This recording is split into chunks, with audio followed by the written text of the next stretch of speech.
The heavy rain had stopped hours ago, but Ouagadougou still held the scent of wet earth and burning oil. The night sky above the capital was black velvet torn by streaks of silver lightning on the far horizon.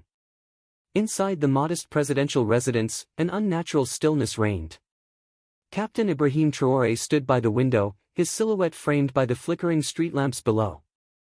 His uniform was crisp, but the weight on his shoulders made even the finest fabric feel like iron chains.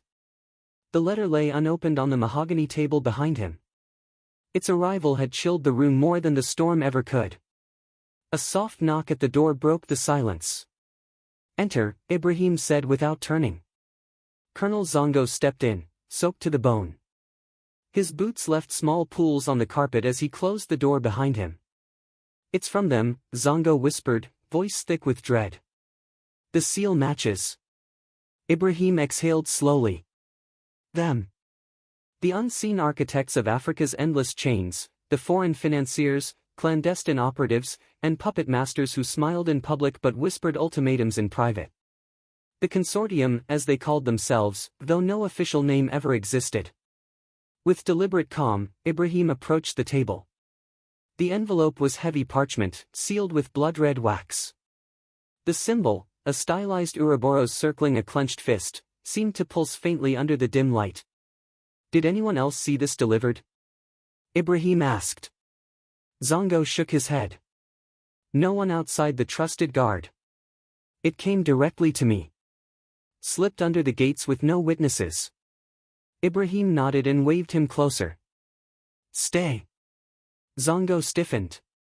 "Sir. I want you to see what they sent. If I fall, you must know what's coming." Zongo gave a tight nod, his hand resting unconsciously on the grip of his sidearm. Ibrahim sliced open the seal with his combat knife. The thick paper unfolded like a relic of doom. Both men leaned over it under the solitary lamp. At first glance, it was polite. Too polite. To Captain Ibrahim Traoré, temporary custodian of Burkina Faso. The words stung. They didn't recognize him as president. Just as a temporary custodian. A placeholder. A pawn. The letter continued, its cold message delivered in velvet-coated steel.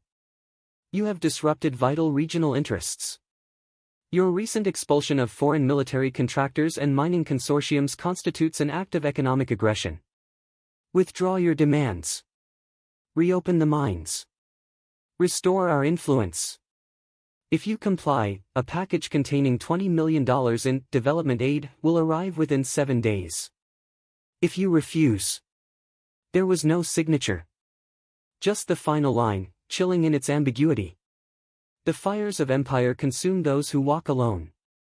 Silence fell like a hammer. Zongo clenched his jaw. "They threaten you openly now." Ibrahim's eyes burned, but his voice stayed steady. "Not me. Us. Our people." The storm outside rolled a low, distant growl. Zongo leaned in, whispering urgently, "Sir, this is bigger than politics. They've removed leaders before. In coups. In plane crashes. Even worse. No one walks away when they disobey." Ibrahim stared at the page. His mind raced through names: Sankara, Lumumba, Nkrumah. Martyrs who had stood where he now stood, and paid the ultimate price. He knew the weight of history pressed upon him. "Are you considering their offer?" Zongo asked, almost afraid of the answer. Ibrahim slowly folded the letter. His hands were steady, though the room felt suffocating with the invisible noose tightening around him. He walked over to the small fireplace, long unused. Zongo watched, stunned, as Ibrahim struck a match. The flame danced in the dim light. Without a word, Ibrahim set the edge of the letter ablaze. The paper curled and blackened, the words of the world's most powerful men reduced to ash in seconds. The seal melted like cheap wax. Sparks floated briefly in the air, then vanished into nothing. Ibrahim stared into the fire. His voice was low, but it carried the force of iron resolve. "I do not bargain with ghosts." Zongo inhaled sharply. "Sir, they will not forgive this. I know. As the last ember died, Ibrahim turned back to him. There was no fear in his eyes. Only the fierce calm of a man who had already accepted what might come. Prepare the guards. Double the patrols. Call the council at dawn. We must move before they do. Zongo saluted sharply. Yes, Captain. As the colonel exited into the hallway, the camera lights hidden around the residence silently blinked. One feed relayed directly to the intelligence services of a foreign power. The silent act of defiance had already been recorded. Across the oceans, in secure boardrooms and embassies, cold men in tailored suits would soon watch in disbelief as Ibrahim Traoré burned their ultimatum, and declared himself unbreakable. The world watched. The game had begun. The early morning sun rose red over Ouagadougou, a cruel omen hanging low in the dust-hazed sky. The capital moved restlessly. Whispers flowed through markets and ministries like an invisible current. Something had shifted. Something was coming. In the presidential council chamber, the air was thick with tension. The old fans overhead creaked uselessly as 7 senior ministers and military commanders gathered around the heavy oval table. They wore no insignias, no bright sashes, only somber suits and fatigues, a sign of the seriousness of the hour. Ibrahim entered last, flanked by Colonel Zongo and the silent, watchful Commander Sawadogo. The men rose. No formal greetings. No wasted breath. The mood was cold steel. Ibrahim's voice was steady. We received the letter. Murmurs rippled through the room. General Ouattara, the elder statesman of the group, narrowed his eyes. The consortium? Ibrahim nodded. Yes. They've given me 7 days to surrender. A sharp curse escaped from the usually reserved Minister of Defense, Diallo. They do not even disguise the threat anymore. Their confidence blinds them, Ibrahim replied, locking eyes with each man around the table. They think they still hold the knife. The ministers shifted uneasily. All of them knew what happened when African leaders refused to comply. Ibrahim had burned the letter, but the danger had only grown larger. What is your decision, Captain? Asked Sawadogo quietly.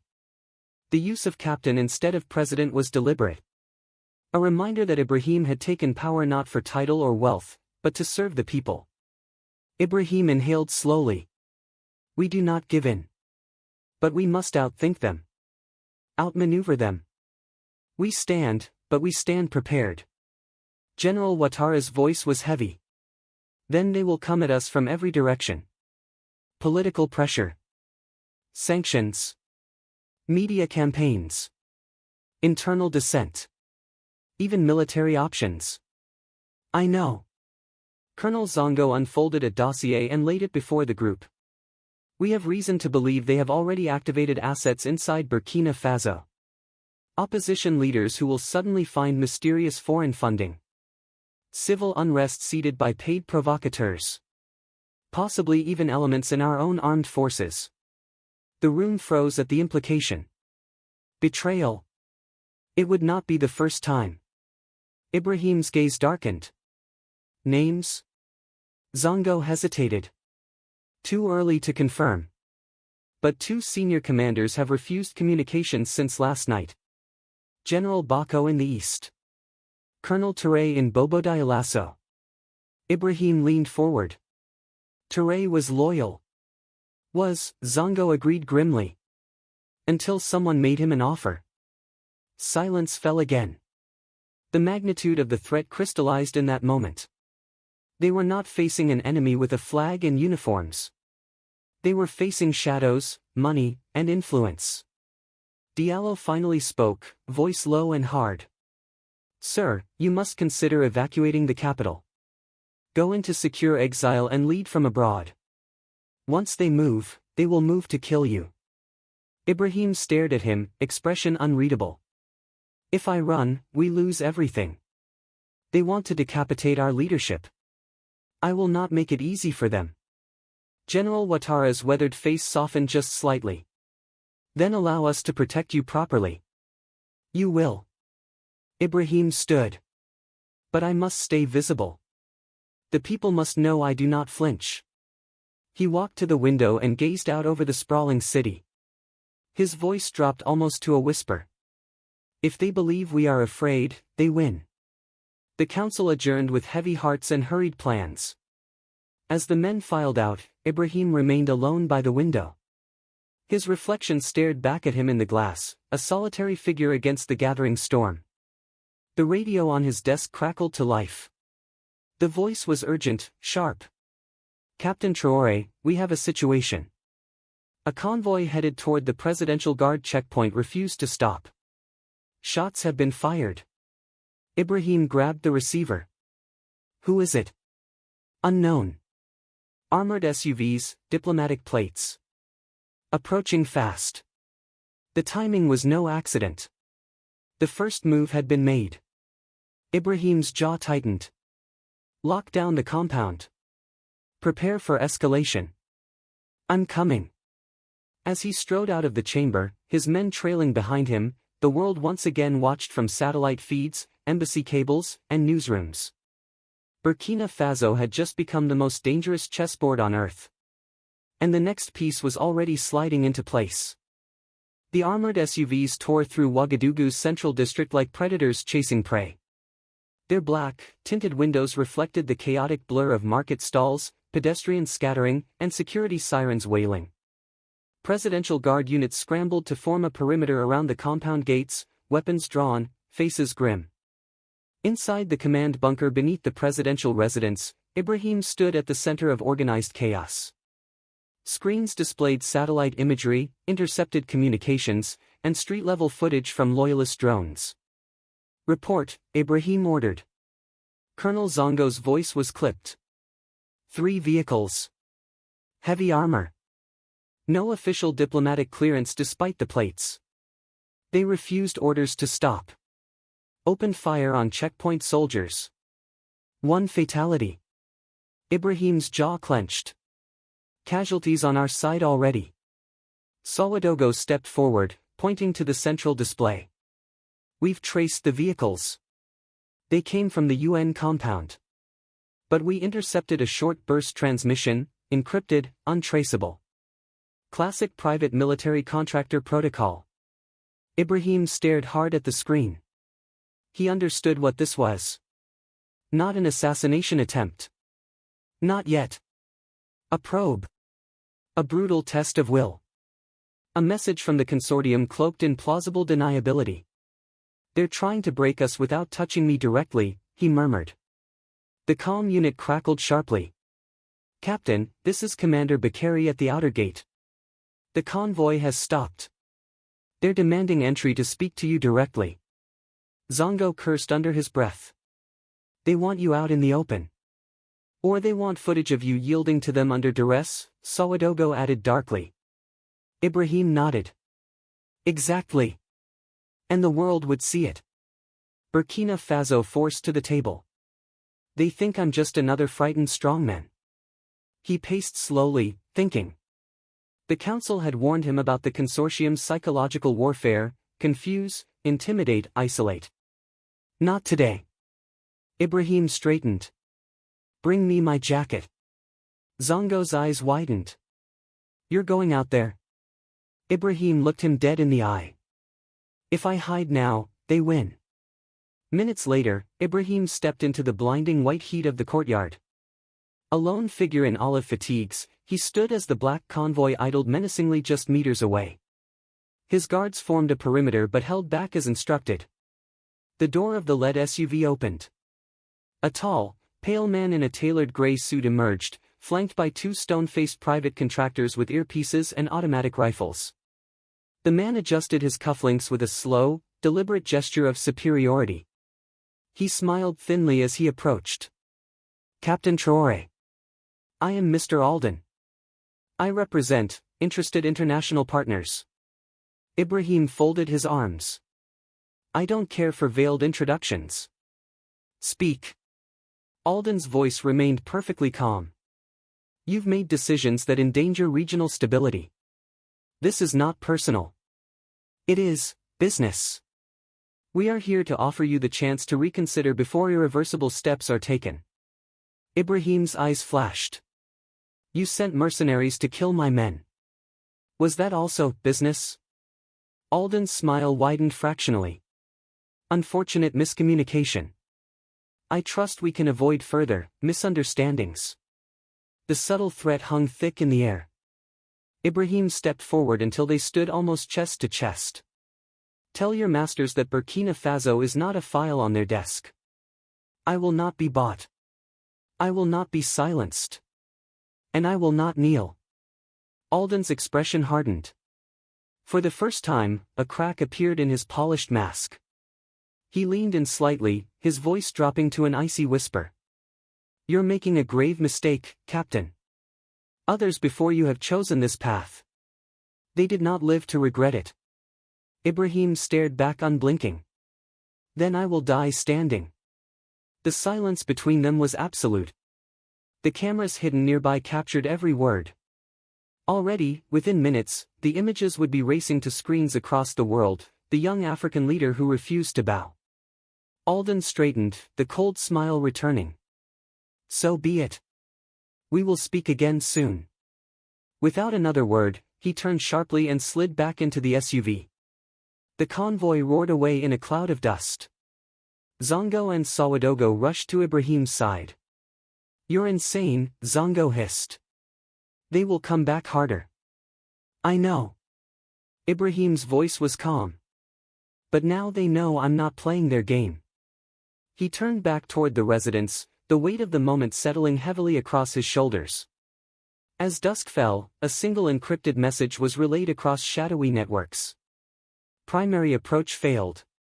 Proceed to destabilization protocols. Activate local assets. The real war was about to begin. And the world still watched.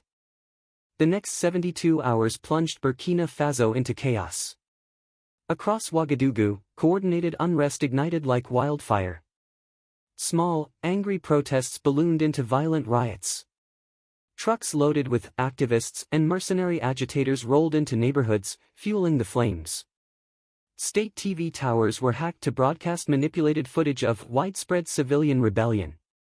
In the north, military outposts stopped responding to the capital's commands. Whispers of mutiny grew louder. Inside the presidential residence, Ibrahim and his inner circle barely slept. Colonel Zongo slammed a fist onto the Situation Room table. This is textbook subversion. They've bought the unions, the students, even half the police. General Ouattara, exhausted but composed, spoke darkly. And still no word from General Bako or Colonel Traoré. Their silence speaks volumes. Ibrahim stood unmoving in front of the giant tactical display, red crisis markers blinking across the map. His eyes were bloodshot, his uniform wrinkled from days of constant wear, but his spine remained straight. This is not random, he said quietly. They are staging the conditions for a coup. They want the people and the world to believe I have lost control. Sawadogo scrolled through the latest intercepted comms. We found something. Tomorrow, at 5 a.m., they plan a final assault. A combined force of mercenaries, rogue military units, and foreign intelligence assets will converge on this compound. They want to take you alive for a public trial. The room fell deathly silent. Everyone knew what such a trial would mean. A show. A humiliation. A warning to any African leader who dared to defy the consortium. Zongo turned to Ibrahim, voice low. We have prepared the extraction route to the southern border. A helicopter will take you to Ghana. From there you can rally support internationally. Ibrahim didn't answer. He simply stared at the map as if willing it to bend to his resolve. Finally, he spoke. No. The men blinked. Sir. Ibrahim turned, calm but resolute. If I run, I become the dictator they claim I am. The country fractures. They win. But you'll be killed. Zongo snapped. Not if we set the trap. The room froze as the words sank in. Ibrahim walked slowly to the table and pointed to the compound's blueprints. His voice was crisp, authoritative. They expect me to flee. We will let them believe it. We will fake my evacuation. When they breach the compound, they will enter a kill zone designed by our most loyal units. Zongo stared at him, stunned. You want to ambush them? I want to expose them. Sawadogo nodded slowly, understanding. If we capture them alive, foreign mercenaries in Burkina Faso. The proof would shake the world. Exactly, Ibrahim said. The cameras will be rolling. Live streamed globally. I want every African child to see who has really pulled the strings of their suffering. The room filled with a tense, renewed energy. A suicidal gamble. A masterstroke if it worked. A death sentence if it failed. Zongo swallowed hard. We'll need every loyal soldier we have. You'll have them, Ibrahim said. They are already waiting. Throughout the night, the plan was set into motion. Decoy convoys left the compound under heavy escort, simulating an emergency evacuation. Meanwhile, elite loyalist troops, handpicked by Ibrahim and Zongo, fortified the true perimeter in silence. The fake command center was rigged with traps and surveillance. As the first light of dawn crept over the horizon, the men stood in the dim operations room, awaiting the inevitable. Ibrahim placed his sidearm on the table and looked at his brothers in arms. No matter what happens, he said quietly, know this, we stood when they expected us to kneel. The compound fell into utter silence. Then, in the distance, came the low hum of engines. Convoys. Helicopters. The wolves had arrived. The trap was set. The world was watching. The roar of armored vehicles shattered the pre-dawn stillness. Black SUVs, technicals mounted with machine guns, and stolen military transports surrounded the presidential compound like a steel vice. From the operations room deep underground, Ibrahim watched through the feeds as masked men in combat gear advanced with terrifying precision. Zongo's voice was tense. They've breached the outer perimeter. As planned. On screen, the mercenary commander gave a sharp hand signal. His team stormed the decoy command building, where false maps and encrypted radios had been deliberately left behind. Hook them, Ibrahim ordered calmly. The command center exploded in blinding stun grenades and high-frequency disruptors. Loyalist snipers, concealed for hours, opened fire with ruthless efficiency. Knees and shoulders, not heads. The order had been clear: wound, capture, expose. The foreign operators fell like marionettes whose strings had been cut. At the main gate, a second assault team hesitated. Their plan had relied on speed, overwhelming force, and Ibrahim's capture. Now they found themselves pinned, panicked, with their comms jammed and their exit routes collapsing. Send the signal, Ibrahim said. Sawadogo flipped the switch. All satellite feeds, local drones, and security cameras relayed their images live to a global stream. The world gasped.